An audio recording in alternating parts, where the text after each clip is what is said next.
कैसे अमेरिका आकर इतने करीब हमारे मुल्क से, यहां पर आकर जिसको हमने दावत दी थी, जिस पर कोई हथियार नहीं थे, वहां पर उन्होंने उस कश्ती के परचखे उड़ा दिए। भारत के वजीर आजम की जिम्मेदारी है, दस्तूरी जिम्मेदारी है, कॉन्स्टिट्यूशनल रेस्पॉन्सिबिलिटी है कि बताए देश को कि क्या हुआ। ये हुकूमत अगर शुतुरमुर्ग की तरह अपने चेहरे को जमीन के अंदर छुपा लेगी तो फिर याद रखिए नुकसान आपको होगा। हद तो ये हो गई मेरे अजीज दोस्तों और बुजुर्गों, एक ईरान से कश्ती आई थी नेवी की, विशाखापट्टनम गई, वहां पर फंक्शन हुआ। उस कश्ती में 100 से ज्यादा कोई ईरान के नेवी के जिम्मेदार थे। विशाखापट्टनम में उनका बड़ा इस्तकबाल किया गया। उस कश्ती में कोई हथियार भी नहीं थे, उस कश्ती में कोई हथियार नहीं थे। वो कश्ती फरवरी में विशाखापट्टनम पे हिंदुस्तान की दावत पर, भारत की दावत पर विशाखापट्टनम को आई थी।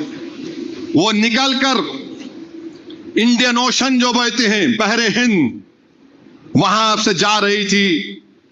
तो ये अमेरिका की सबमरीन ने टॉर्पीडो मारकर उस ईरान की कश्ती के परचखे उड़ा दिए।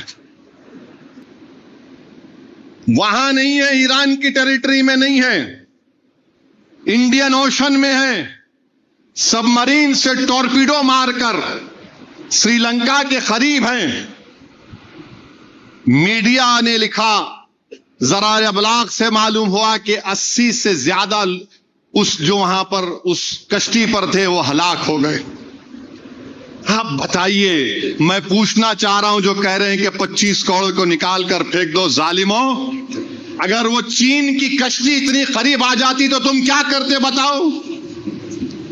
वो चीन की कश्ती अगर हमारे मुल्क के करीब आ जाती, ये पागल बोलते नहीं हमारे इंडियन वाटर में नहीं थी। अरे पागल, पानी का बॉर्डर नहीं, कितना करीब आ गया दुश्मन वो देखो। भारत के वजीर आजम की जिम्मेदारी है, दस्तूरी जिम्मेदारी है, कॉन्स्टिट्यूशनल रेस्पॉन्सिबिलिटी है कि बताए देश को कि क्या हुआ। ये हम अमेरिका से क्वाड में हैं, क्या अमेरिका को आपने बताया था? कॉमसा, जेसीओ सब एग्रीमेंट साइन किया आपने? कैसे अमेरिका आकर इतने करीब हमारे मुल्क से, यहां पर आकर जिसको हमने दावत दी थी, जिस पर कोई हथियार नहीं थे, वहां पर उन्होंने उस